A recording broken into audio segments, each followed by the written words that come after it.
This is a really exciting session today, and I'm absolutely excited actually to introduce Dr. Fiona Gray with her just recently, I think last week, launched new consultancy practice. And I think we will hear more about this, but just to start with, so we will dive deep really into building biology and biophilic design, two core elements of this design consultancy. And I'm really keen to hear how we connect that with like material choices, with other even design choices during renovation, really to focus on creating actually a healthy indoor and also in general a healthy home, which really allows us to thrive. And so before we jump in, I really want to also do a quick acknowledgement of country. So in the spirit of reconciliation, Evitat acknowledges the traditional custodians of country throughout Australia and their connections to land, sea, and community. We pay our respect to their elders past, present, and emerging, and extend that respect to all Aboriginal and Torres Strait Islanders today. We are in particular here to listen, learn, and build a future together. So welcome, Dr. Fiona Gray. Thank you. To make this pleased to be here. Yeah. So with a background in 25 years in architecture, right? Yes. Yes, and even accredited in biophilic design, and now pretty freshly also in building biology. That's correct, yes. Yep. So we will be really like diving deep in both approaches, but also hearing, of course, how you combine these areas with your experience in architecture and what the service actually provides. I also want to welcome, of course, Simone Schenker from Green Eco Design, passive house expert, and as usual, my host for tonight. And myself, I'm co-founder and CEO of Evitat.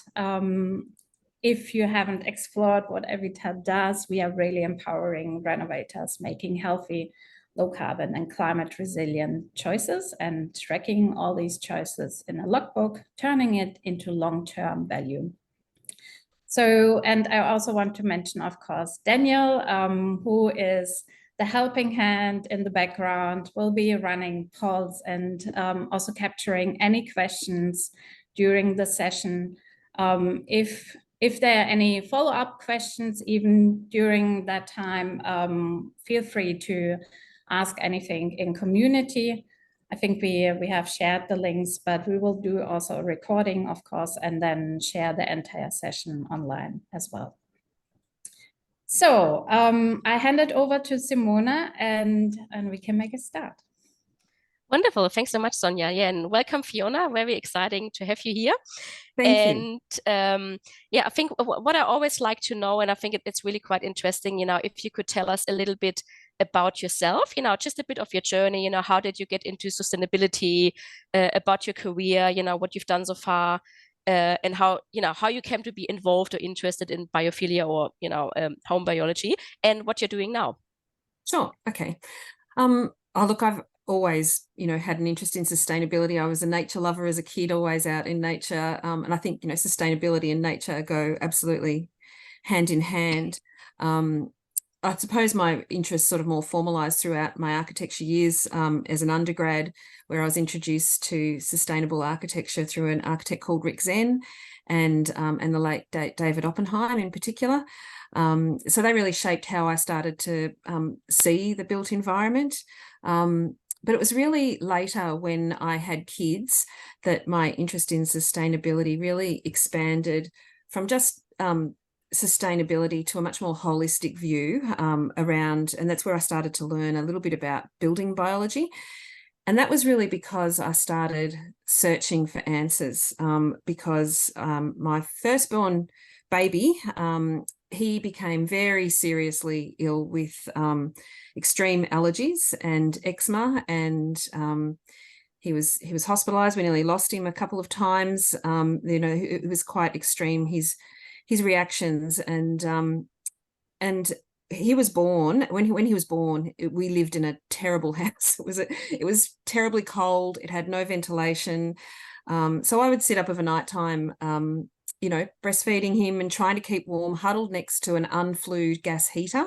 And I just had this sense that the living environment that we were in had contributed to his health concerns, even though there was sort of no established link at that stage. That was 25 years ago, so it was a long time ago. But I, in that search for answers, I started looking more holistically at what our homes do to our health. And back then, building biology really wasn't available in English.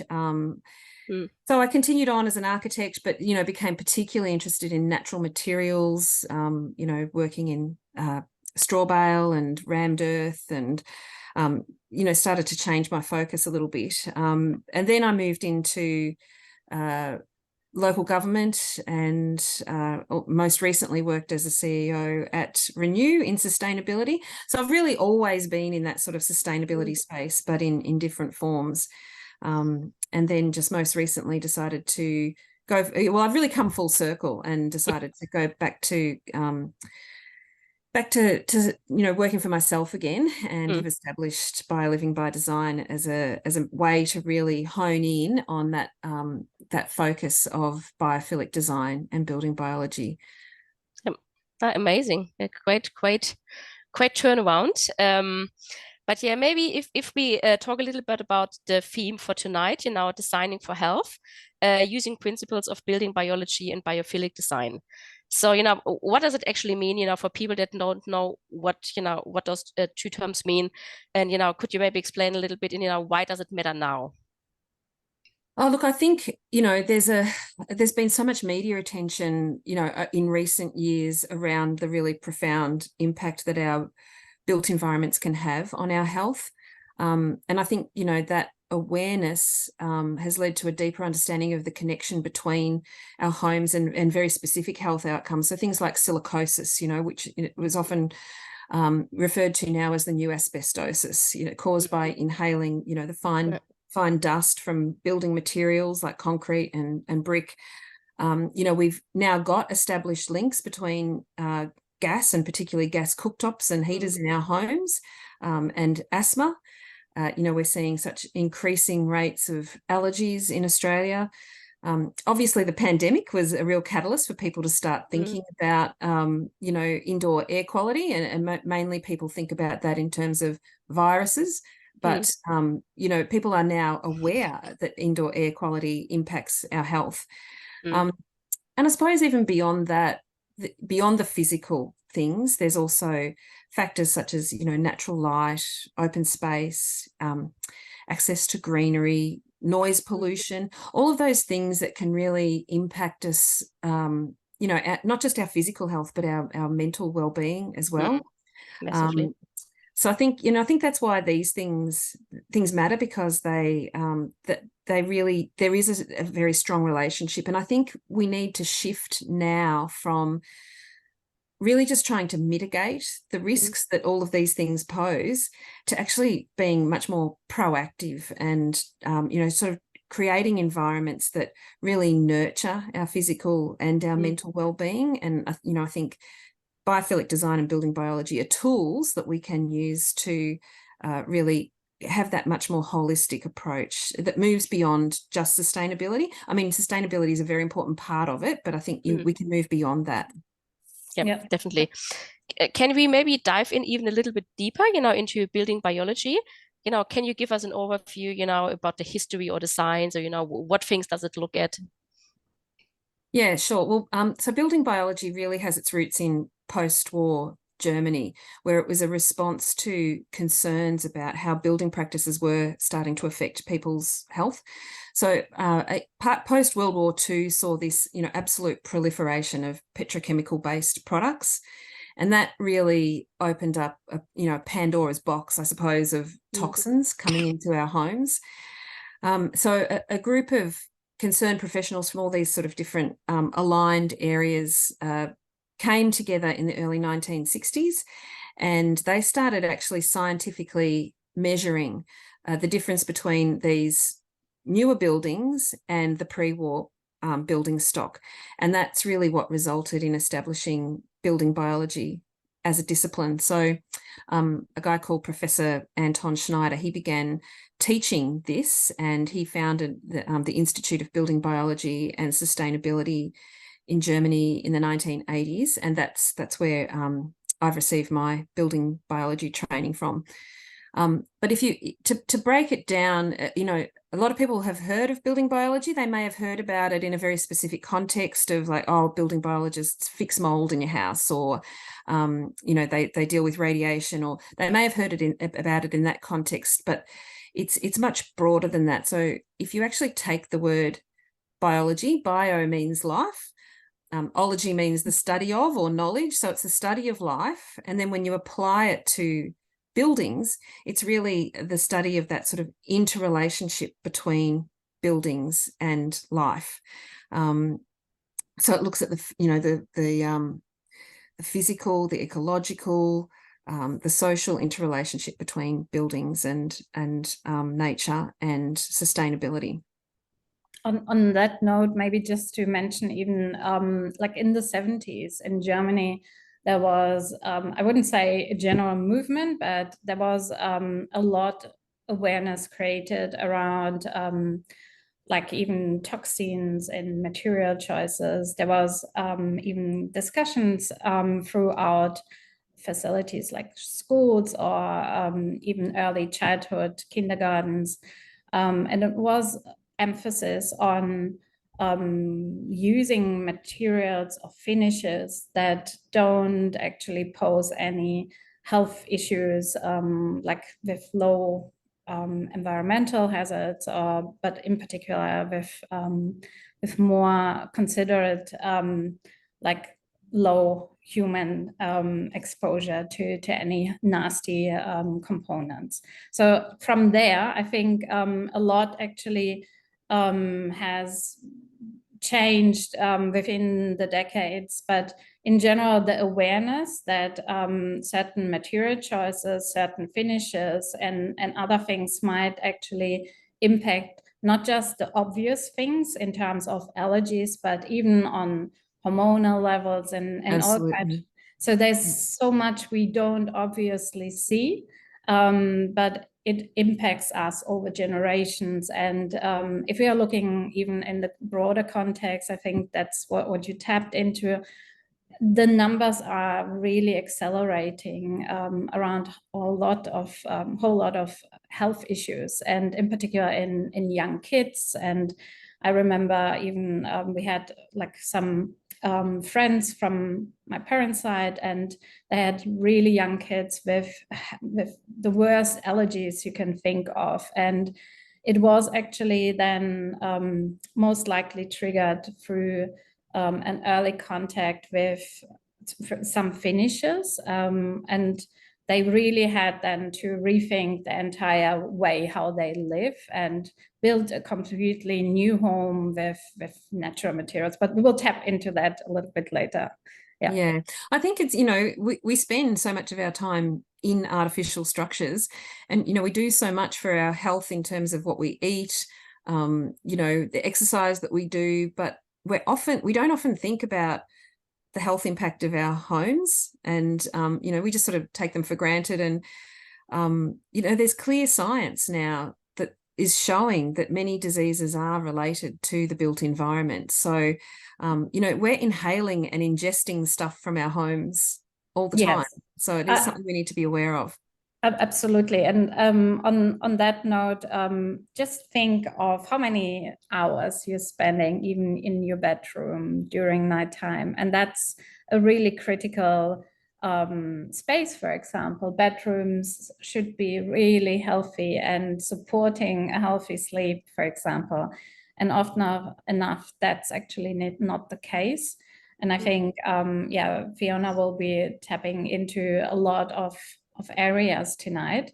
But this is exactly where awareness creates actually then questions. And this is, in the best case scenario, we can leave with more knowledge. And when we get to a certain decision point, we can ask actually, or start asking questions. And maybe just saying one thing, you spoke about Germany. And standards there. One thing what people always think, or there is a bit of a misconception, if there's a product available in a hardware store or somewhere to buy, it must be okay, or it can't be harmful to me. But that's actually a really, really bad misconception. So there are so many things available in Australian hardware stores that have been prohibited in Germany or Europe for over 30 years. Such high toxin levels. So not just because something is in the store doesn't mean it's good for you. So you have to do a little bit more research and be really mindful with what you're bringing into your homes. Yeah, I think one of the key things about building biology that really appeals to me is that it adopts what's called a precautionary principle. So often we don't know the science. It takes a while for the science to actually catch up with the impacts. So, we didn't know the impacts of asbestos. We didn't know the impacts of silica. We do know now, and you wouldn't dream of putting those materials. Well, we still put silica into our buildings, but we wouldn't dream of building a building now with asbestos because we know better.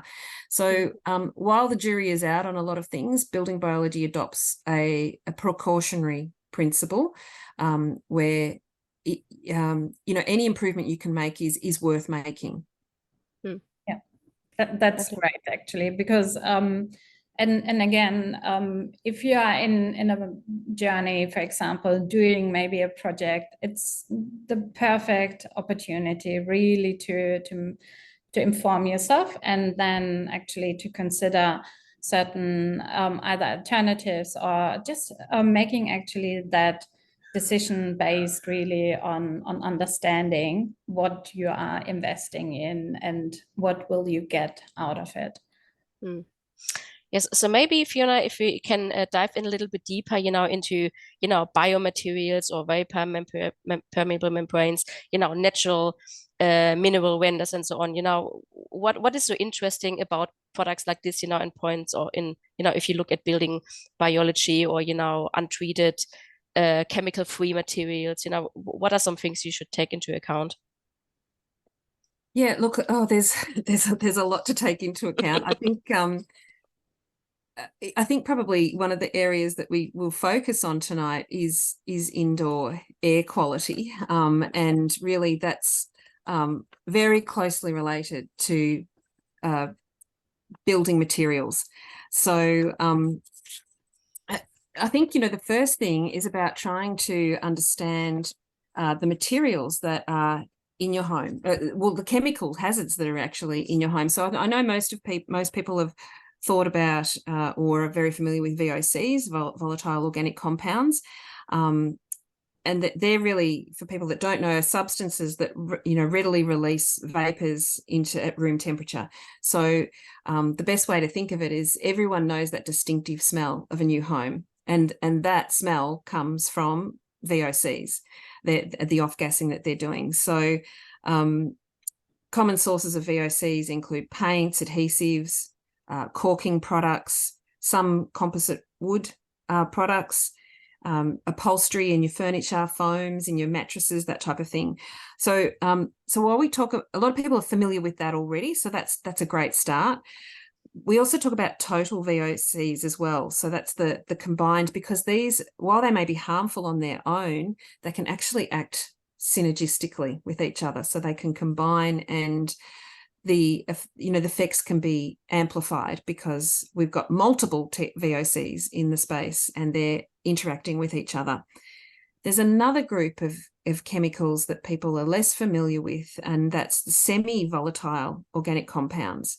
And I used to think that semi-volatile organic compounds must be better because they're not full kind, but actually that's not what it means at all. They're the sort of things that are found in plasticizers. So you'll often find them in like vinyl flooring products, Scotch guarding for your carpets, like flame retardants, so semi-volatile organic compounds are in there, and they're really tricky because, you know, when you go into a room and there's really strong VOCs and you get headaches, you might feel dizzy, you know, you get those immediate symptoms. So it kind of tells you that it's actually not okay.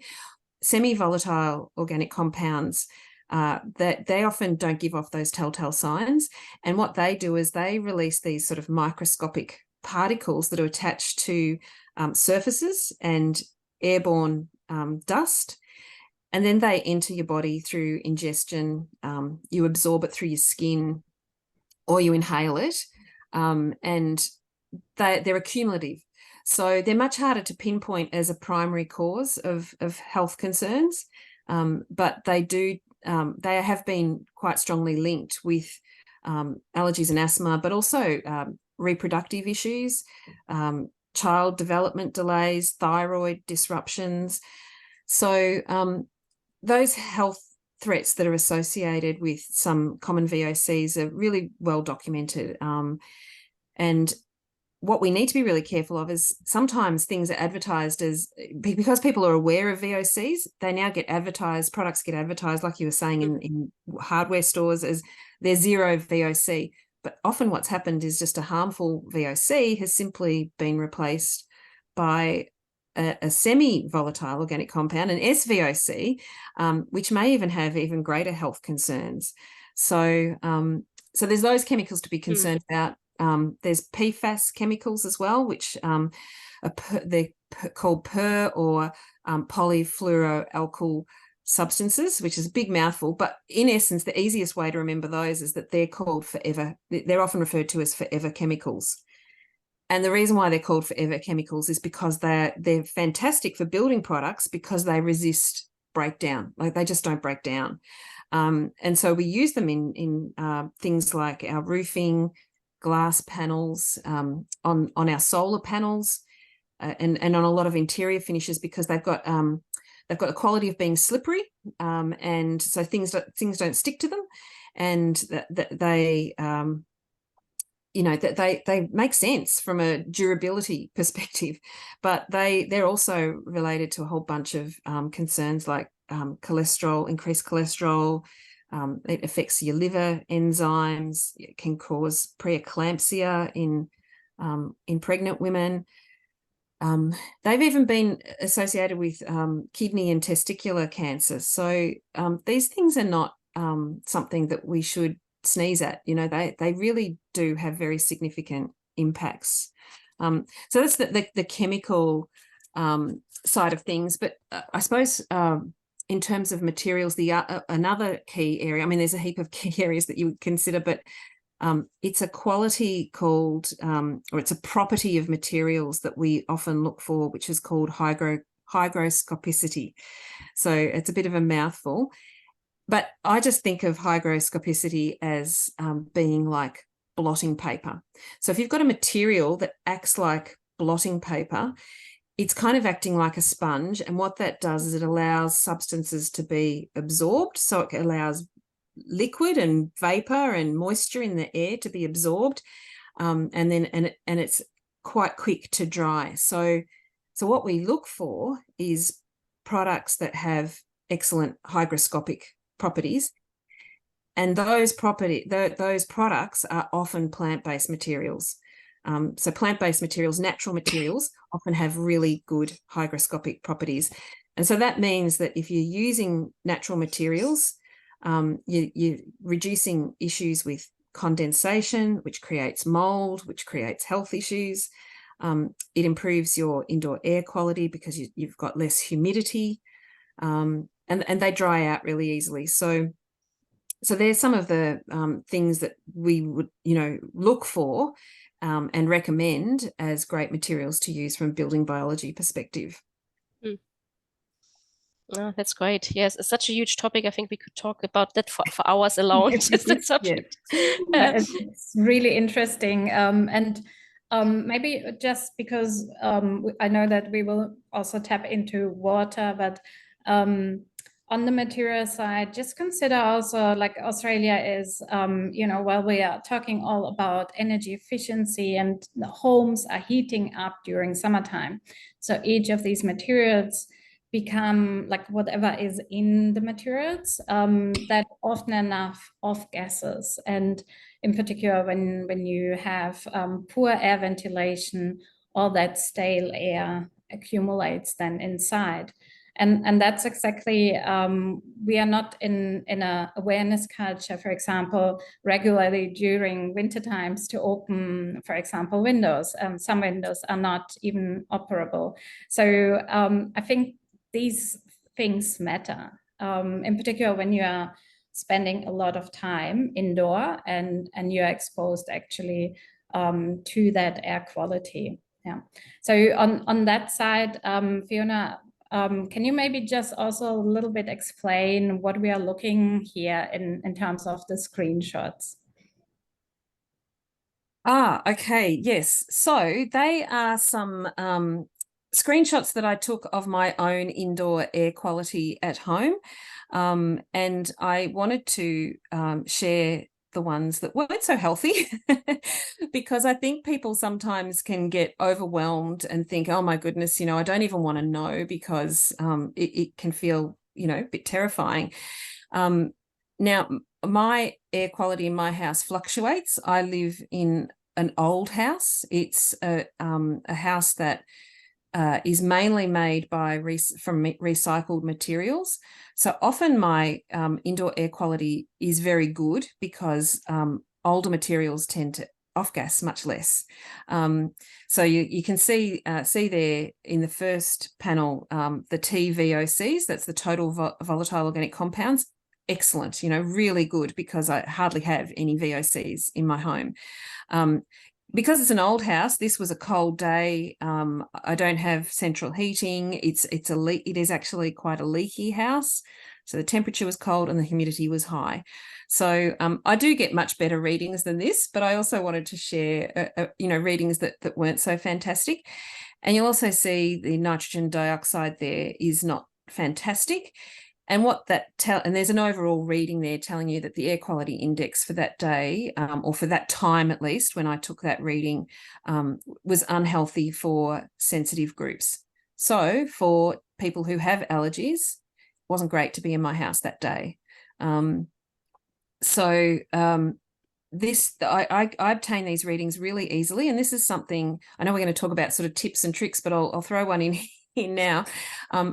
I think actually having a high quality indoor air monitor is one of the best things that you can do to start to educate yourself and learn about your own indoor air quality. Now, part of the reason why the indoor air was so bad then was because I need a new vacuum cleaner. It's not doing its job. I was vacuuming, I was kicking up dust, and I was opening up opening up the whole house to try and get all of the dust out. So, but people, when they've got these air quality monitors, quite often they'll see that the particulate matter, so the PM 2.5, which is those fine particulates that hang in the air, will go through the roof at a certain time every day. And it could be because you're burning the toast every day. You start to actually recognize the patterns and you go, okay, well, my kitchen needs a better exhaust fan. Or so you actually learn about what it is you can do to fix up your own house. And sometimes it's really, really simple things that you can do, or it's actually behaviors that you're doing in the house that are impacting your air quality. So I just thought I'd share that because it's quite a comprehensive, the one that I use is quite comprehensive, and it tells me when it's good for kids, the vulnerable groups, babies, elderly. I also get, I've always got a blocked up nose. So rhinitis is there. So you can choose all of the different things that you're interested in learning about, the impacts that your indoor air quality is having on your house, on your health. Could you share that, what that sensor is? Yes, yeah. It's called Yoo-hoo, and it's actually a German product, and I mean, I'm sure there's other great products out there, so I don't like to single out one, but that's the one that I chose because it covers so many different aspects. So there's a number of, you can get CO2 monitors, and you can get ones that sort of focus on particulate matter, but having one that, for me, that gives me all of that information, and the interface is very easy. It's very simple to read and understand, and you can just check it multiple times. You can set it to give you warnings. So sometimes if it's going up into that red area, you go, okay, we've got a real problem here. So, and I want to put one in my parents' house, actually, because they've just moved into a new house, and I'd love to see how it compares with my own house.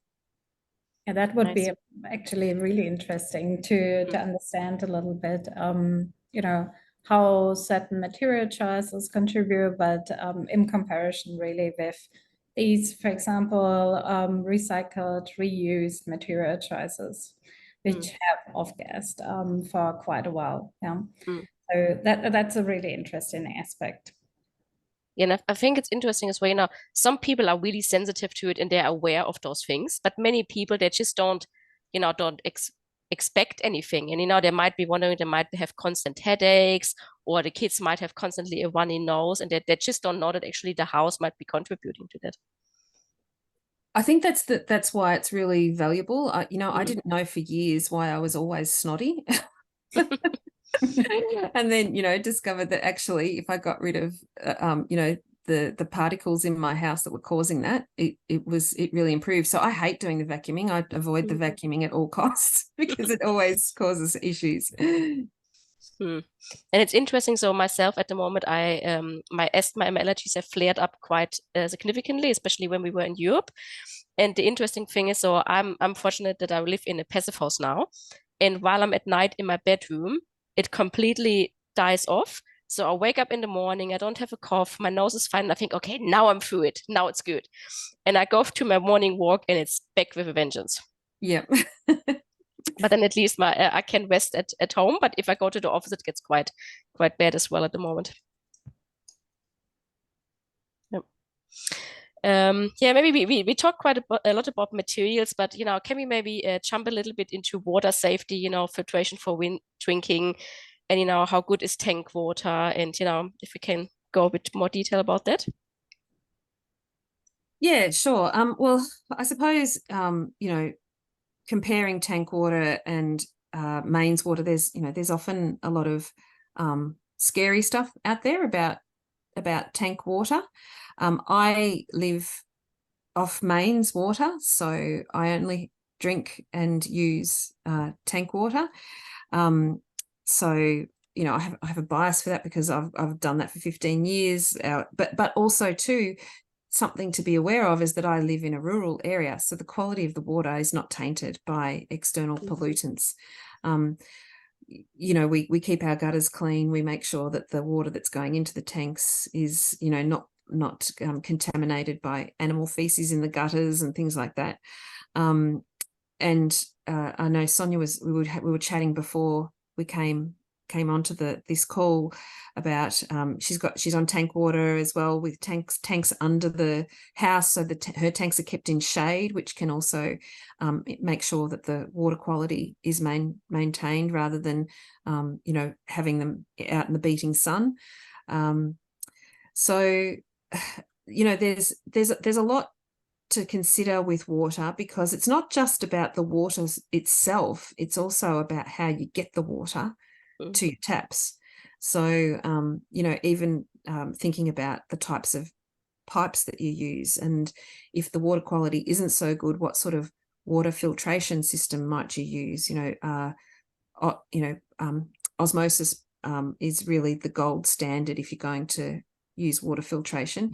Sometimes people think they're doing the right thing and put in water filters and then don't change the filters often enough, and that becomes an even bigger problem. So it's a pretty big topic actually, water.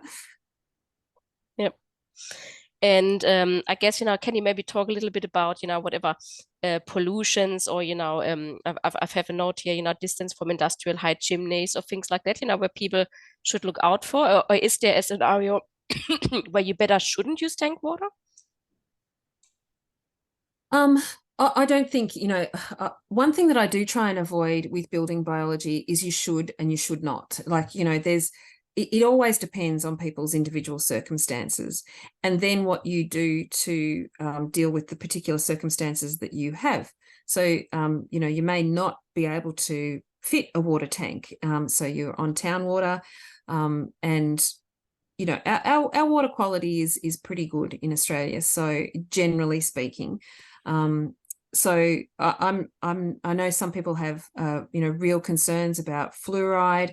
I suppose with tank water you have that discretion and choice with your own tank water as to you know, it's not automatically put into your water system. So but there, you know, there are filters where you can filter that out if that's your choice. But pollution in the air is a problem. And so if you are in an industrial area, that will contaminate your water. It will also contaminate your air, your indoor air quality. So while our indoor air quality is often worse inside than or air quality is often worse inside than it is outside, if you live close to a very busy road, or you live in an area that has factories and things around, that may not hold true. Yeah, actually the outdoor air quality may be worse. So it's also worth having data around your local area of what the outdoor air quality is like, because sometimes people think, oh, well, I should just open the windows, but you could actually be making the problem worse. Especially like now when there's such a high pollen count in the air, it's Yes. actually counterproductive to open the windows. So, which is one of the reasons why I love passive house so much, because you actually have, you know, your air inside filtered and, you know, cleaned of all the pollutions. Yeah, that's true. I suppose, I mean, I really am an advocate for passive house, but one thing to also be conscious of with passive house is that in making our buildings airtight, and I know passive house accounts for this in terms of making sure that there's mechanical ventilation and, you know, adequate air changes and that type of thing, but just generally as well in making our homes much more energy efficient, often the sealants and the plastics and the things that we have to use to seal up our homes and the insulation, they can actually off gas and cause poor indoor air quality as well. So it's not just about necessarily what's coming in from outside, but it's actually, you know, there's this tension, I suppose, and it's trying to find that balance between healthy materials and energy efficiency. Sometimes there is a tension there, and you have to try and navigate that. That's a really important part, even to understand a little bit, you know, how do you use your home? Where do you spend actually the predominant time? Like, is it really your bedroom, for example, for the longer sleeping periods? Are you working from home or not? Like, there are a couple of things, and you can be smart around these choices and decisions, and basically even, you know, make sure that certain areas are maybe even optimized for the use and for the purpose. Yeah, I think you've touched on bedrooms a couple of times, and if I had a choice of any room in the house to try and improve your air quality, to try and bring in biophilic design principles, which I haven't actually talked about much yet, but it would be the bedroom. And that's, I know a lot of people sort of think, oh, why would you spend your money and time and effort on your bedroom? But you're right, it's because that's where you spend, you know, many hours every day. And it's where your body is regenerating.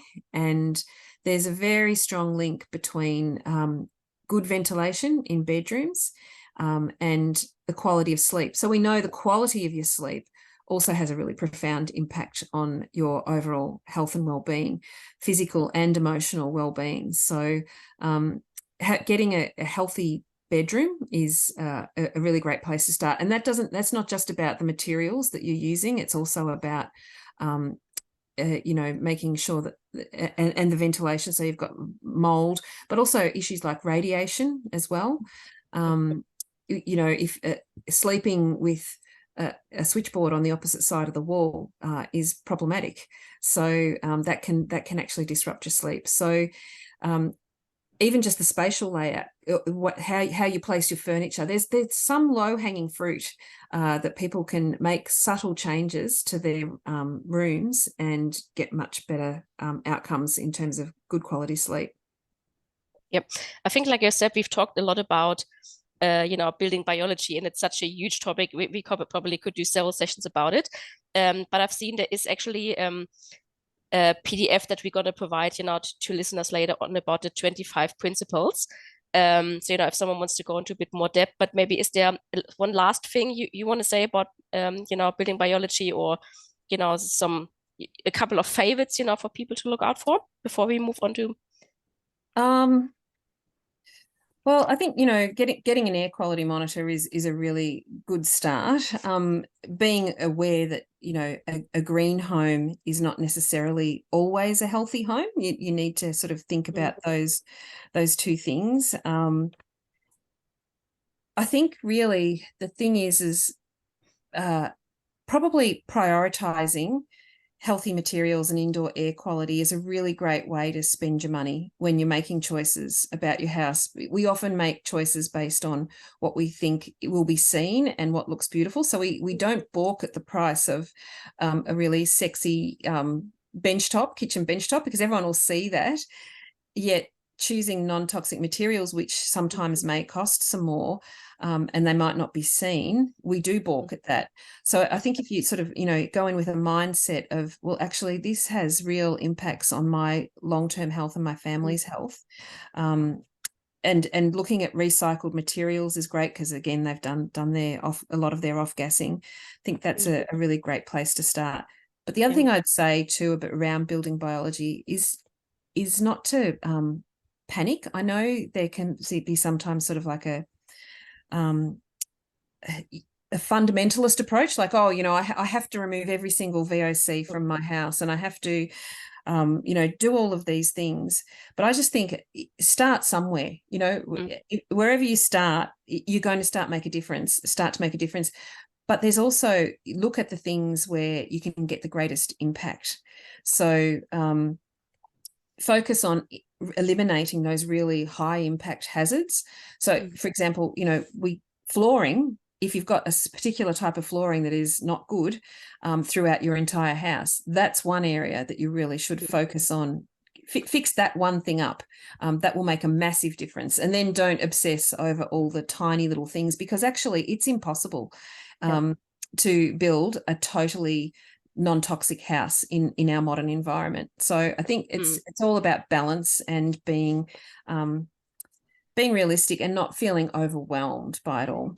Yeah, I absolutely agree. And maybe it comes also more from your needs. So as we heard from Fiona, there's a story to the passion why she has dived deep into building biology and even biophilic design, really to understand how to mitigate actually certain issues surrounding the health conditions of her children. And I think there's always this connection to maybe things which affect us or our family. And that's a good starting point to really think, what does it mean? And you can get brilliant advice nowadays who can also guide you even more. But in general, for example, with Evitat, we are trying also to give a better access to market, for example, around untreated material choices,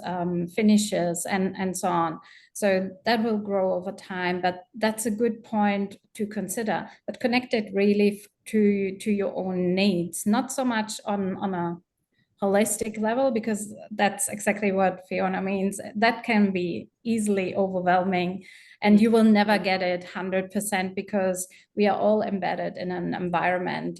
So the outside externalities of that environment playing also a certain part, and we are all individual human beings who deal with certain influences very different. I might cope with certain exposure to certain things, but my next door neighbor might completely not. Their bodies function maybe differently or whatever it is. So really focus on your health or your family health and make these decisions to learn also how it improves basically certain living quality and conditions.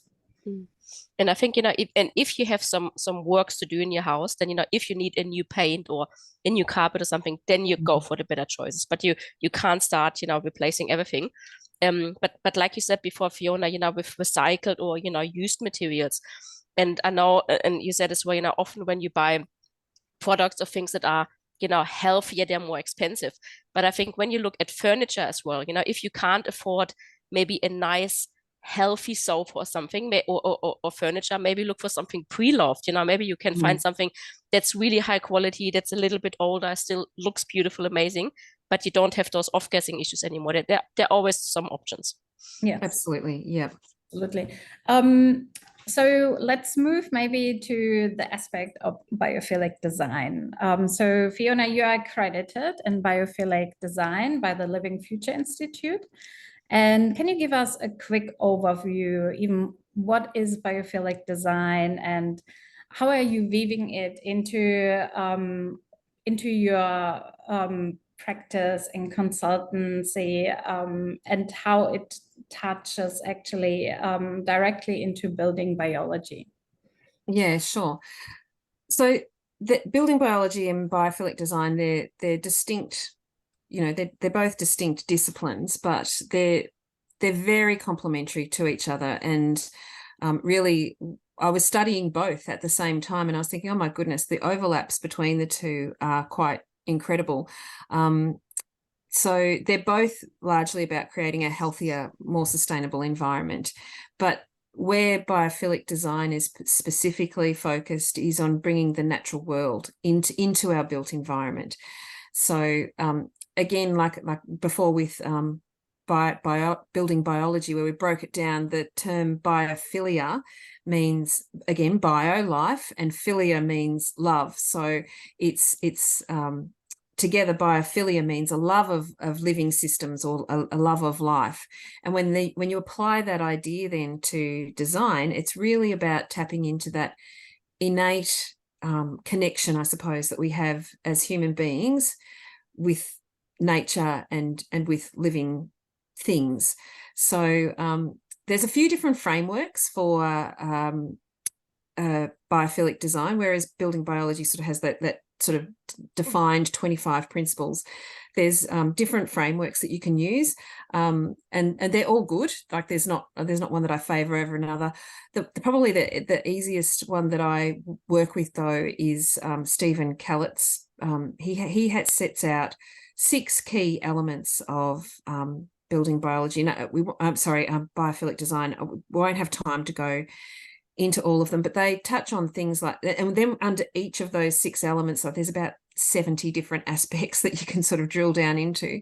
But the 6 key elements look at things like, natural forms, natural shapes, patterns, natural processes, mimicking the processes of nature through design, things like light and space, human connection to place, that type of thing as well. So it's a lot. I suppose what I'd point out about biophilic design, it's becoming a bit of a buzzword, and people are starting to say, well, I've used biophilic design principles, and they're largely talking about they've put some indoor plants inside their house. And absolutely indoor plants. My house is full of indoor plants. I love indoor plants, and they have a place, particularly those that are air purifying. But biophilic design, I would say, is much more holistic than that. It's really about that deep connection with nature and how you can do that. So we know that connection with nature has a direct relationship with health, and we've seen that through studies where you look at places like hospitals, and we know people are fairly familiar with this sort of example where patients that have views out to nature or have nature in their room often have an expedited recovery. They require less pain medication. We know that in workplaces, where there's biophilic principles have been brought in, absenteeism goes down, and there tends to be a heightened morale. And we also know in schools there's some actually really strong evidence where biophilic design is used in schools, that academic performance improves, student wellbeing is enhanced, there's less behavioural issues, particularly great for kids that have heightened sensitivities. So it brings in things like, it's not just about bringing in plants, it might be about the natural colours that are used. Instead of square, rigid forms, it's fluid, organic forms. There's a whole range of ways that you can make an environment more in tune with the natural environment. And then if you go the other extreme, I think most people would have had the experience if you get into a room, or it might be a doctor's or a hospital or something, and it's just a stock room, everything is white, you don't have an outlook, and it's just you're not really claustrophobic, or maybe to some degree, but you just don't feel great. Versus if you have the rooms that kind of live with nature, or where you have a glimpse of nature somewhere, and there are some textures in the room, and there's just more interest, and without even knowing why, you feel much better in that space. That's exactly right. Yeah, it doesn't necessarily work on a conscious level. Yeah, but it's very unconscious. It's tangible. Yeah. Yeah. And there's a lot to these areas actually of even defining the space you're living in.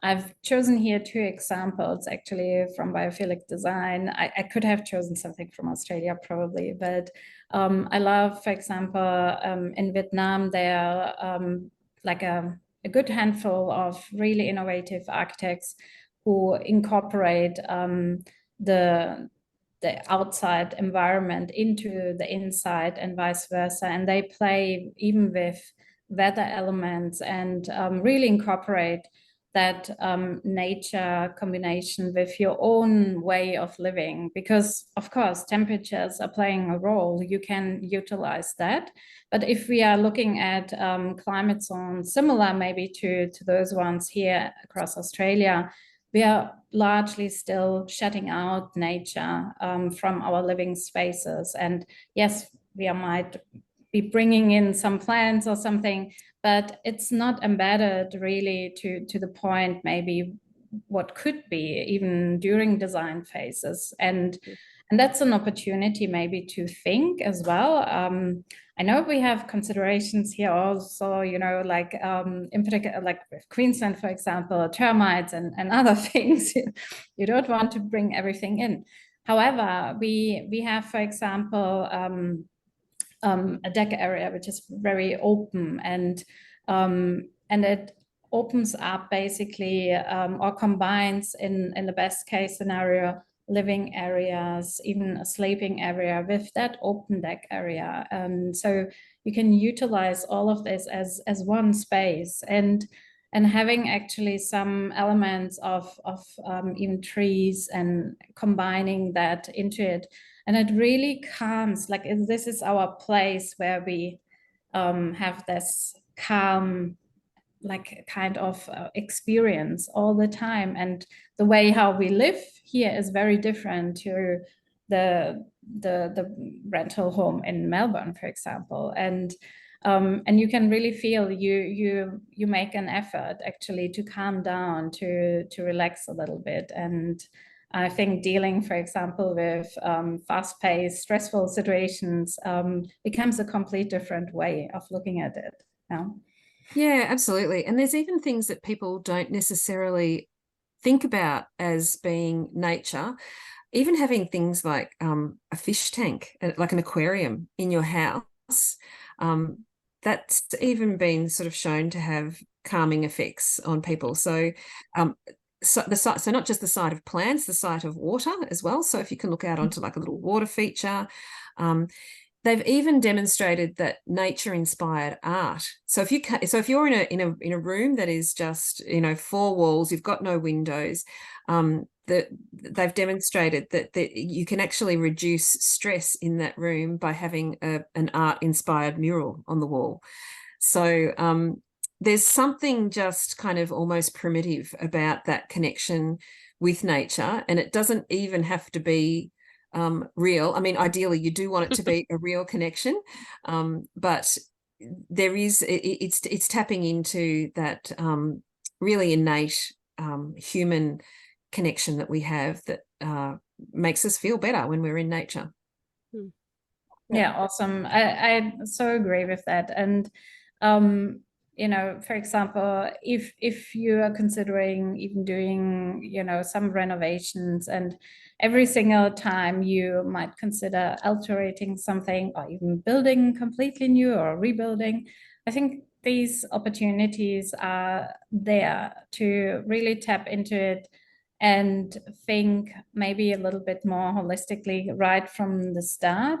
What could be incorporated? How do I feel actually when I'm in these environments, and drawing some conclusions out of it? And yeah, and in the best case scenario, maybe really to contact a professional, a specialist, an expert in that area to guide you a little bit further. And give you advice what to consider. And also, like, of course, the design phase is quite the biggest opportunity really to tap into. On that note, because yeah, sorry, all good. I did actually copy a couple of areas, Fiona, from your website, because I think one in particular it really resonated is the client empowerment. You know, equipping our clients with the knowledge and resources they need to make informed decisions with clarity and confidence. I love that because I actually think whenever we embark on these journeys, there's so much attention put into that vessel of building our dream home. And I think here in Australia, if we are looking a little bit beyond the things happening, like we need to understand that a lot of the projected Australian dream is embedded actually in many responses coming from real estate, what creates value, what is future value, and how the perfect home looks like for resale. And I think actually asking yourself and really considering maybe like services like that, or even making these first connections, is really an opportunity to create something which aligns completely with your needs and aspirations. And that's really a beautiful thing. So Fiona, this is really from your side completely copied and added, but I love these elements. You know, I think to me, client empowerment is so important because it often, when I worked purely as an architect, it often felt like you could only work for people who could afford an architect. And I think just with a little bit of information, not everyone can afford an architect, but with a little bit of, you know, quality information and pointed in the right direction to where they can find the information themselves, and, you know, there's so much available now that it can get confusing. But if you get, you know, an hour or two of good sound advice, it can really set you on the right path to making much better choices. Absolutely. And on that note, just want to show you maybe how that looks like even through the lens of the Evitat logbook. Do you see my screen with the website or not? Maybe I need to reshare. Hang on, just a second. So yeah, maybe while you look up the website, I was just thinking, you know, maybe if we wrap up the whole thing a little bit as well, you know, so for attendees, you know, if someone listening in, you know, and if they are thinking about, you know, doing some changes at their house, or, you know, being it a major renovation, or, you know, with a designer or architect, or even, you know, by themselves, what would be some 3 top tips, you know, what should people look out for?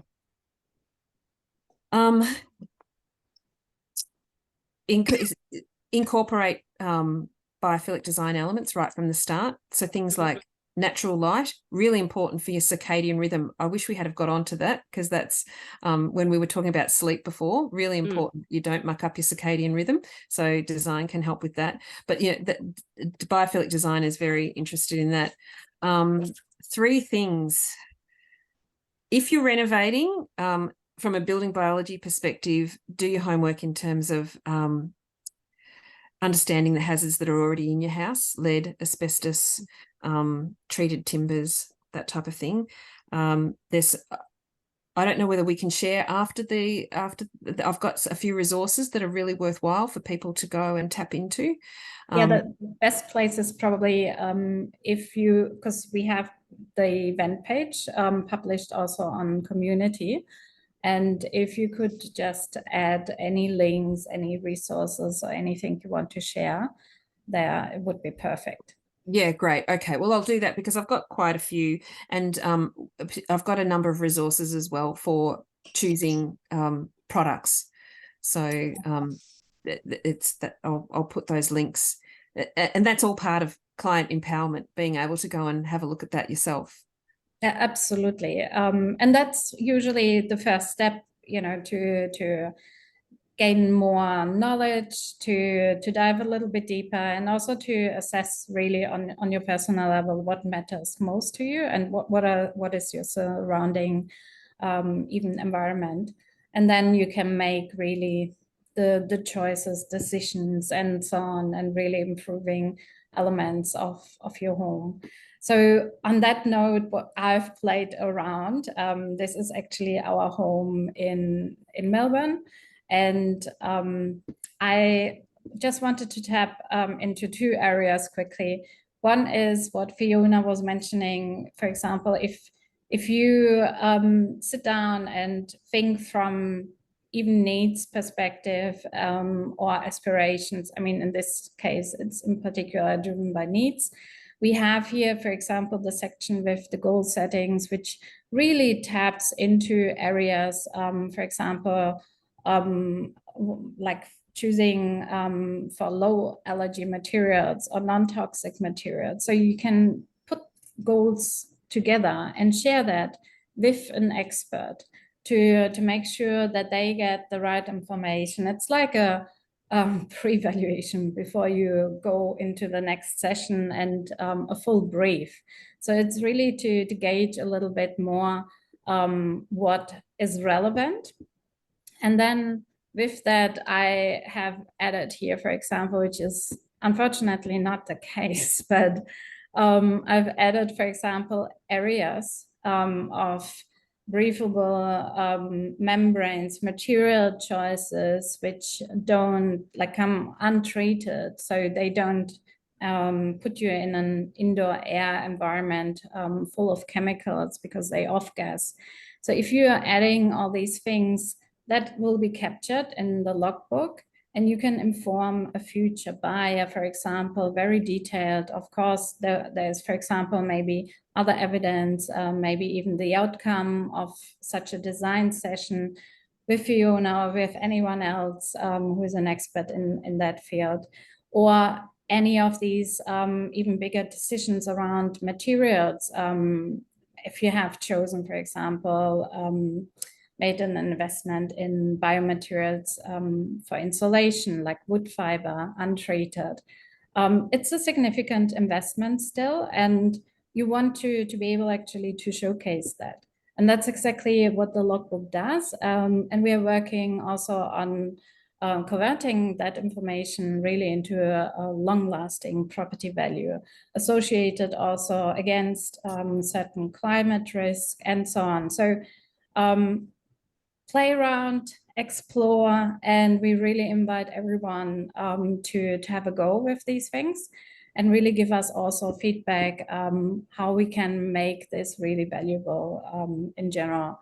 So I want to say a big thank you to everyone who came tonight and who shared the stories and the experience and the expertise. In particular, thank you, Fiona, for tonight's session and all the knowledge you have given us. So I feel like we've barely scratched the surface, but I'm very grateful to have had the chance to have a bit of a chat with you all. So thank you. But yeah, Fiona, it's such a huge topic. I think the most important thing is that people are aware, and then to dive deeper. I think if you wanted to explain everything, we would need to sit here for days and days. Absolutely. And I'm pretty sure in future we will have maybe certain specific areas and have you again part of a webinar, because it is a really interesting and very evolving area as well. And I think it plays a huge part in our lives with so many health issues actually, coming up, and even in, during different life stages affecting us. But I think it's really one area you mentioned and tapped on was we have been conditioned thinking everything is because of our lifestyle, but the environment we live in plays actually a huge role and contributes massively to that. And that's the first step of understanding, and then you can go a little bit deeper. The external environment is really difficult to manage, but that environment, our homes, for example, that's something we are in control. And I think this is the biggest opportunity, not just in monetized resale value, in particular in actually making it a healthy, a climate resilient home, and really being happy in it and thriving actually. So thank you everyone for tonight. And Daniel, you are going to share the recordings soon, most likely. Awesome. All right. Thanks everyone. Thank you, everyone. Wishing you all a great evening. Good night. Bye-bye.